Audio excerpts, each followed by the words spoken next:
This video is brought to you by the Woodbrew online store. Over on our website, we offer project plans for many of the projects we do here on the channel. These project plans are instant PDF downloads. They're color coordinated. They have shopping lists, cut layouts, everything you possibly need in order to get the project done. So next time you're considering doing one of the projects you see on our channel, consider purchasing a set of our project plans to support this channel and to make your life a whole lot easier. The first 50 people to use coupon code SPEEDSQUARE at checkout are going to get 50% off their next set of project plans. Be sure to check the link in the description below. If you've ever spent much time around a construction site or watching YouTube videos about making things, chances are you've seen a speed square. These triangular devices, yeah, I know that part's a little bit weird, have been used by makers for decades. Originally invented by Albert J. Swanson in 1925, Swanson speed squares have become a household name, and it's in fact the square that I grew up using learning to woodwork as well. You likely clicked on this video because you're brand new to woodworking, you're trying to figure all this out, and I know, trust me from experience, it is daunting to jump into woodworking. There's just so much information out there, so many tools you think you may or may not need, and you're just trying to figure all this stuff out. So hopefully in this video, I'm gonna be able to show you how you can use a speed square so you don't end up like myself, where I went years using a speed square for mundane tasks, but never actually learning how to use it to its full potential. If you're new to the channel, my name is Dylan, and my fiance Molly and I started a custom woodworking business right outside of high school, and we kind of shifted into creating online content to hopefully share with you guys how you can get into woodworking as well. So without further ado, let's jump into this video.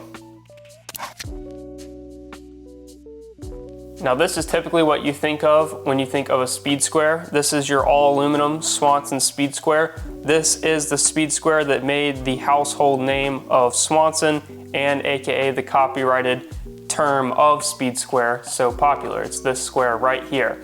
But there are a lot of differences between speed squares. So in this first section, I'm going to show you some of those differences and what you should maybe look for when you're purchasing your own speed square. So starting off, we'll look at these two Swanson speed squares. The one on the right is mine. It is a newer model, and the one on the left is my dad's that was purchased over 20 years ago. You can see that they are basically identical. It really shows the quality of tool that these Swanson speed squares are.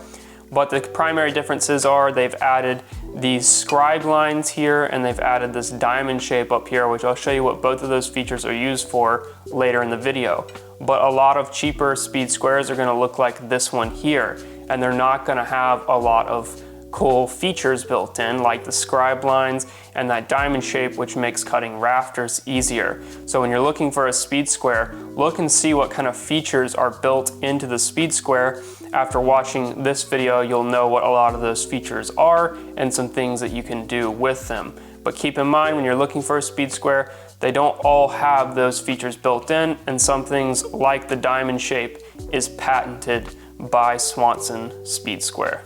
Another thing about the Swanson speed squares is they all come with the Swanson speed square blue book, which is a really great thing to have. I believe you can purchase these independently, but this is the one that came with my dad's, and it's from copyrighted in 1991.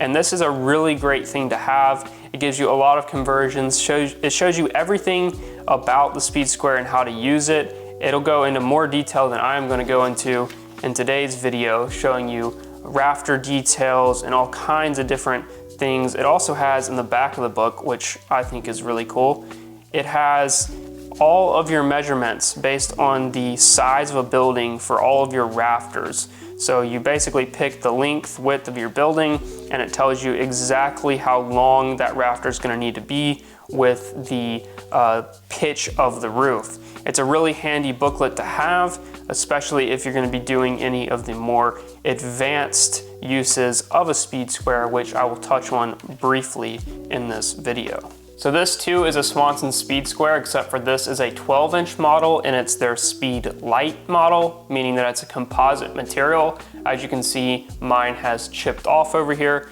and it is also broken right there in the middle. So although these are very nice and lightweight and really comfortable to use, I don't think I can recommend these just simply because mine has not lasted very long. So another thing to keep in mind is the material in which the speed square is made out of. So this is also a 12-inch speed square. This one is made from all aluminum. It's made by a brand called Empire, and this one is a little bit different from the other one. It has these large scribe marks over here. They're designed for using large carpenter pencils like this one over here, and they don't work as well with smaller pencils. So again, something to look at and think about when making a purchase. When you flip this one over, it also has this really handy little conversion chart to convert common Rafter conversions for run to actual degrees. So if you're doing like a 612 pitch on a roof, then you can actually find what degree mark that is if you're going to use, say, a miter saw, or you want to use one of the mini markings over here. Very handy to have built in, but something that I don't find that useful as someone who doesn't do a lot of framing, so this isn't really a selling point for me on this particular speed square. The last speed square that I have in my shop to show you guys is one made by Husky. Crescent also makes a very similar one to this, and what's unique about this one is, first of all, the thickness. It's a bit thicker aluminum. It also is painted unlike the other ones, and the lettering is white, which is nice, but I don't know if this will hold up for as long as the Swanson Speed Square would. It also has all of these really nice scribe lines, which are great for a small and large pencil, so I do really enjoy that. I don't enjoy, however, that this doesn't go the full 7 1/8 inches like most speed squares do. This can be tricky, and I'll show you why in a later part of the video. But one really unique part of this square is it's extendable. So if you push down here, flip over, this turns into a 12-inch speed square. Obviously not in this direction, but it does in this direction, and the scribe lines continue. Now, for some of you, this will be really handy and you'll really enjoy this. For me personally, I'm not a huge fan just because I don't have a lot of confidence in this action here staying square over time. I feel like if I drop this on the ground or something, that just over time, this one won't be as reliable. But definitely a really cool feature to have if you're gonna primarily use this speed square in this single direction, and if you're only looking to buy one speed square and not a 7 and a 12-inch version, you could get away with doing something like this one right here. So we're going to start with the most common use of a speed square, and that is just creating a square line. So by holding the square like this on the board, you can draw a straight and square line. You can also flip this over and hold it like this. That's just a preference. I actually prefer holding the square like this versus this. Now, another thing that you can do while we're here is you can use this scale across here to basically make multiple lines that are at an exact width apart from each other. So for instance, this is 1, 2, 3. So I'm gonna go 1.5 inches over, slide the square, make another line, and this would be a great layout tool for putting a wall stud in place. Now, the cool part is that if you have a top and bottom plate, you can just transfer those lines, and that's the reason for the actual length of your speed square. That's the reason it is the length it is, so that you can draw across 2 boards at the same time, which makes layout a breeze. So this would be, say, your top plate and your bottom plate, and now they're going to be identical when you flip them over. Expanding on using the square to make layout lines, you can also use these little indentations here as scribe lines. So if I turn my board this way, for instance, I can simply put the square on. I can put it on one of these scribe lines, which you can line up again with the markings across from here. So if I wanted 1.5 inches again, I could simply do that, and I'm gonna have 1.5 inch line right there, which makes layout, again, just so easy. So I can flip this board back, I can pull over to 3.5 inches, make another line, and that could be a cutout for a 3.5 inch wide 2x4 to get recessed in right there. So use your scribe lines, but if you actually, a little pro tip for you, you don't have to use the scribe lines. They do make it a lot easier. but if you just have a firm grip in hand, you can just hold it on the outside and do pretty much the same thing, but you will notice that it's not as crisp of a line and nice of a line as this one is over here by having these scribe lines. Okay, let's move beyond 90-degree angles like this one. Let's say you want a simple 45-degree angle. That's really easy. All you have to do is turn the square to where the angle section is like this, and that makes a 45-degree angle right there. But let's say you want a different angle. You want to make any angle in this plane. Well, you can actually do that. All you have to do is use this part of the square, which if we flip it over, you'll see it says pivot. And we're actually gonna use this square as a compass. Most of these squares are gonna say pivot, but just know it's this bottom corner right here. And all you're gonna do is put that back on your line and pivot this until your desired angle is met over here. So if I wanna do a 15-degree angle, I would simply line up 15 degrees. It's these outside numbers. Ignore the inside for now. Outside numbers, 15-degree angle, just like that. So that measurement there is 15, 45. Let's say I want to do, let's do the other way. Let's say I want to do a 30-degree angle. Again, just line it up at 30, make your mark. Now this angle here is 30. So let's say you need to make an angle that's beyond 90 degrees. That can also be achieved really easily. So let's say you need to make an angle that is 105 degrees. Well, 90 plus 15 equals 105. So if we have a 15-degree line like this one is here, then this angle all the way past over here would be 105 degrees. Super simple. So all you have to do is subtract 90 from the total angle that you want, go to that number over here, make a line, and then from here all the way to this edge of the board would be that angle. So another really practical use of a speed square is actually to make sure that the blades of your saw are square before you use them. So for instance, with this circular saw, be sure that there is no power source going to the saw. You can push the blade guide down like this, and then use your other hand to check and make sure that the actual blade is square to the bed of the saw, meaning that your cuts are going to be square. You can do this with your table saw, with a band saw, basically any saw you have, and it's a good thing to check every now and then. That brings me to another great point, and that is to actually make sure that the squares you're using are square, because what's the point of using them if they're not?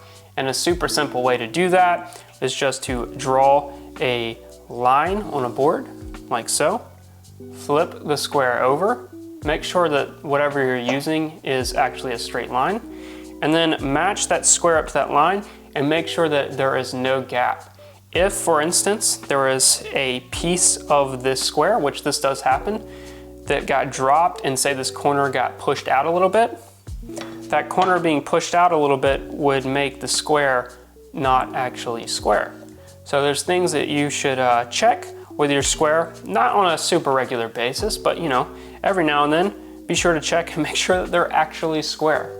One of the most useful features of a speed square, and something that I think the majority of y'all will find the most useful of all of these tips, is using the speed square as a guide. You can use it as a guide for many different tools, but the main one that gets used the most is the circular saw. So by holding the speed square over your board that you want to cut like this, you can actually use it as a guide to make sure that the cut you're making is extremely square on that board. It eliminates you from having to use a miter saw or clamping a board down to get a perfect cut. And if you have something like this larger 12-inch, then you can do really long cuts and make sure that they're very accurate and square, and it's a lot faster than clamping a board down to use as a guide. This also works for jigsaws and many other tools, including routers. In this section of the video, I'm going to be talking about the roofing and framing functions of a speed square, And before we get started, I wanted to quickly go over the terminology that I'll be discussing in this section. I created this little model here. It's not perfectly to scale, but this will give you a good idea of what the interior of a house structure looks like. So starting over here, this roof has a 6/12 pitch, meaning that for every 12 inches of run this way, the roof is going to rise 6 inches. That pitch correlates to an angle, which is represented right here. So the higher this first number is, the steeper the roof is going to be. A 12/12 pitch would be a 45-degree angle. This 6/12 pitch is a 26.5-degree angle. This board here is considered a rafter. Now this board here is also a rafter, and in this example, the way these are framed is there is a single ridge that comes this way, and every 16 inches, one of these rafters would go this way. Then your plywood sheathing on top of that, and then your roofing material on top of that, like shingles or tin. And that's what creates the roofing structure in your home. Also on this rafter, we have what's called the Birdsmouth, which is what allows the rafter to actually sit down on top of the two top plates that make up the top portion of your wall. This here is a stud inside your wall. On top of that stud sits two stacked 2x4s, and that's what your roof connects down to. So we need to be able to cut this bird's mouth so that we can securely fasten the roof rafter down to the wall. Also on the end of your rafter is going to be your eave cut, and this one is not really to scale, but basically this needs to be parallel with the wall, and then this needs to be perpendicular to the wall so that your eave material can come across here. So let's talk about how you create this angle on the end of a rafter. Now for this, we have a 6/12 pitch, and this is really easy to do using a speed square. All you're gonna do is line up that pivot point again. I'm gonna flip the board over here. Just like that. And you're just going to tilt until you reach the desired pitch, which is labeled here on the inside numbers. This is your common pitch numbers here. So this would be a 1/12 pitch, 2/12 pitch, 3, and so on. And then on the furthest most inside area here, this is your hip and valley pitch angles, which are a little bit beyond the scope of this video. So we're just gonna be talking about this common pitch angle. All you're gonna do for this 6/12 pitch is pivot over until that 6 lines up with the edge of your board. And as you can see, that lines up with the edge that I cut here. So that's how you create your pitch angle using a speed square. Now that we have the pitch cut on our rafter, we need to know how to cut this bird's mouth section. So I'm gonna use this piece of wood to replicate this. So the first thing I'm going to do is create our roof pitch again, which all you have to do is pivot over until we reach that 6 right there, and then make a line. Now let's assume that all of this is cut away, and now we need to create this bird's mouth section. Some quick things to note here. The roof pitch angle here is parallel to your bird's mouth angle here, and then the top of the bird's mouth is perpendicular to this angle. So there are a couple different ways you can do that with a speed square, some of which are proprietary to the Swanson speed square, which is using this diamond to create it, and others like using this line that's across the end of both sides. That comes on the majority of speed squares that you're going to find. So I'll show you both methods. Now, as far as how far down the board goes, that just depends on the width of your building. But first, let's just make this line here, the one that is parallel to the roof pitch. That's really simple. All we need to do is create a line that is parallel to this one. So all that entails is, again, just moving over to the 6 to create a 6/12 pitch. And now we have this line here. Now we want this section here to only be 3.5 inches. The reason we only want it to be 3.5 inches is so that our top plate sits nicely in there, but it doesn't extend past that. And we want them all to be the same on every rafter. The way we get consistency and the way we get it to be exactly 3.5 inches is by using this line here, or again, by using this diamond. So I'm gonna start by using this line and show you that method. So all you're gonna do is put that line through the line you've created on your board. Just make sure that it runs straight through there. And then you're gonna look over here You're gonna run this up and down until the 45-degree angle mark intersects the edge of your board. Again, make sure that these are running through this angle and that 45 is right on the edge. When you draw a line, you're gonna be left with the bird's mouth section, which, as you can see here, is 3.5 inches wide and works perfectly. Now, the second way of doing that, which is again proprietary to the Swanson Speed Square, and this is more preferred in my opinion, simply put the pivot point on the side of the board, run this up until that diamond intersects your line. Make sure that it intersects the top and bottom, and then once you're there, you can make a line. You can see that those lines are pretty much right on top of each other, and again, works to create that bird's mouth. All you'd have to do is use a jigsaw or a handsaw to cut that out, and your bird's mouth is created. Let's continue on and talk about how you can create this eave area of your rafter. Now, again, this isn't perfectly to scale, so these would typically be further away from your bird's mouth, depending on how long you wanted your eave to be. But again, notice that this angle here is parallel to the pitch. This angle here is perpendicular to the pitch. So again, we're just creating a bird's mouth, except for we're cutting the opposite material away. So what I'm gonna do is I'm gonna start out by creating our pitch here. So create our 6/12 pitch line, so that now we have a perpendicular line across here. And then what I typically do is I would cut this whole piece off, and then I would turn my speed square this way and make a line across. And that just allows me to have a line that's, say, more just like an inch or so wide, just like maybe that much, just to give you enough to attach your eave material to. But if you don't want to do it that way, you can use the same exact steps that we used prior by using one of these lines, or by using the triangle, or the diamond shape here in order to create your thing. So if I was to use these lines, I could just line it up like this. I'm not gonna worry about the angle, but you would want to pick an angle so that they're all consistent, and then draw a line across. And now you can cut this area off and this area off, and you've created that sort of eave trim detail. Again, these are kind of made specifically for what it is you're wanting to do. So this cut here typically is a little bit different. Oh well, this cut here is pretty much always gonna be parallel to your roof pitch. You can also use your speed square to find the pre-existing pitch of a roof, and that's really simple. All you're going to do is put this on the side of your roof. It doesn't have to be near the top, it could be anywhere along the roof. Then you're just going to simply push this up until your speed square is level. Typically you would use a smaller speed square than this one, but if I get this level here, again, that would normally be vertical.